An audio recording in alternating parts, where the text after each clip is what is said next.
The government has done its bit to boost the affordable housing sector. It's time now for Realty Inc. to get their act in place.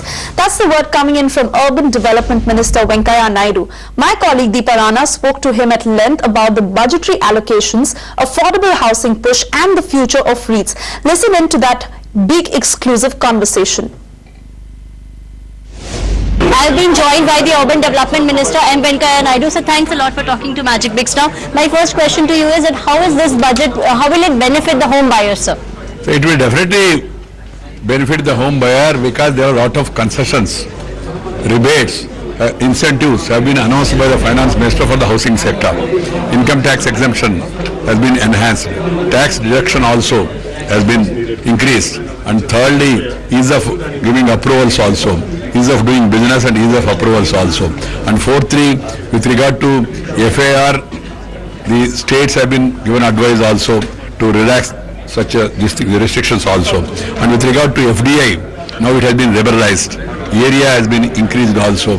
Area has been reduced also. And then affordable housing is going to get 6.5% interest subvention. This is the biggest incentive for the housing sector. I am confident the housing sector will gain momentum.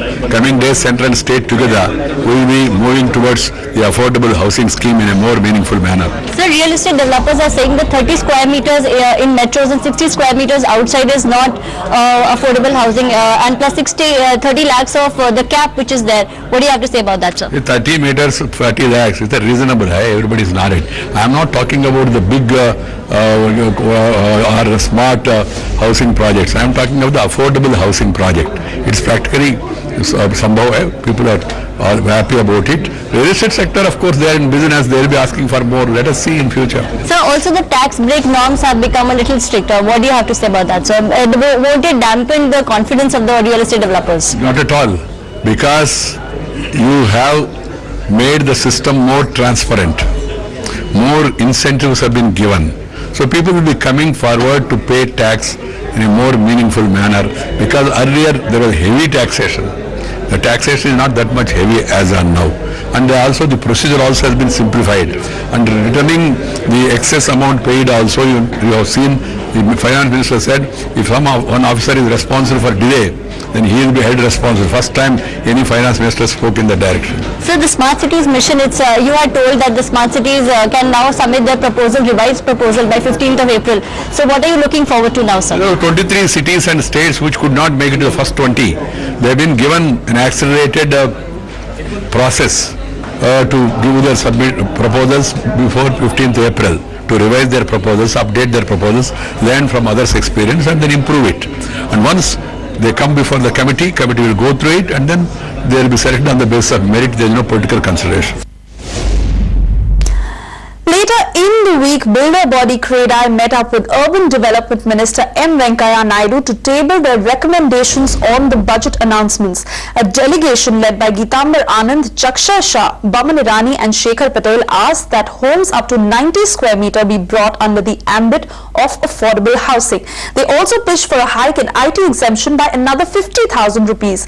Magic Bricks now caught up with Getamber Anand, the president of CREDAI National, after this meeting. We asked him about the body's key demands and if they were confident of getting their demands followed through. Listen into what he had to say.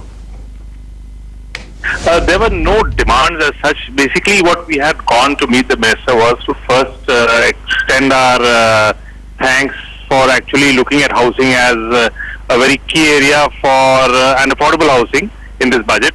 Our basic motive intent to meet the minister was to actually get some clarifications on the announcements in the budget, mostly pertaining to the benefits to the consumer in service tax, which says it's only for a PPP scheme. So we were actually asking for a clarification that if a private developer were to do the same product, would the consumer still get and should get a service tax exemption? That was one of the clarifications that we required. And the other one was that we suggested to the minister that in most smaller towns, the aspiration of the home buyers to have at least a 3-bedroom house and a 90 square meter would fit the bill perfectly. So the government should look at extending this area from 60 square meters to 90 square meters and from 30 square meters to 60 square meters in metros, because, like I said, it's the aspiration in the home buyer of the Indian home buyer to have at least, start with a 2-bedroom and then graduate to a 3-bedroom. The minister took the suggestions very well. And you see, in certain places like Mumbai, there are certain constraints in the bylaws which don't allow us to do a 30 square meter house. So therefore, this was imperative that we bring this to the notice of the government. And I'm very happy to say that the minister gave all of us a very patient hearing. And he's asked us to put up a note on, there were some other clarifications that we required on the announcement made on this aspect in the budget. And we have given a representation. We are very hopeful that we will see some practical changes or some practical moves by the government to make supply a reality in this space. This is a very attractive scheme that has been announced. The only issue is 30 square meters. You cannot have too many people doing 30 square meters because there are constraints of parking, there are constraints of density, there are constraints of planning a 30 square meter home for an effective, efficient 1-bedroom module. So these things, of course, are constraints, and if they are removed, you'll see a lot of people going into this space, and you'll see a lot of supply being unleashed below the 50 lakh rupee threshold, and it will be very, very good news for the home buyer, I'm sure. Time now for another Magic Bricks Now exclusive. The world's largest furniture retailer IKEA has signed a mega deal with a Tata Group company. The company has bought a 20-acre MIDC plot from the Tata Group in the Trans-Thane Creek. Amita Balachandra got us this exclusive report. That's right, IKEA has bought land from Tata Group in the Thane-Belapur road. What we're hearing is that this deal is about 180 crore rupees in Thane, and it's a 20-acre MIDC plot. What we're also hearing is that this deal is between Tata Group and IKEA, and MIDC is only going to facilitate this deal, and the agreement, of course, has been signed. Now, this land we're here is going to be used by IKEA to open up its first store in Thane-Belapur road. Also, remember, IKEA bought land in Telangana, in Hyderabad last year, and it's going to open up its first store in Hyderabad in 2017. What we're also hearing is that it's betting on other major cities like Delhi, there's Bengaluru, where it plans to open up 4 stores. However, right now its focus is on Mumbai, it's on Thane-Belapur road. Alright, now one of the big announcements that came in from this year's budget was on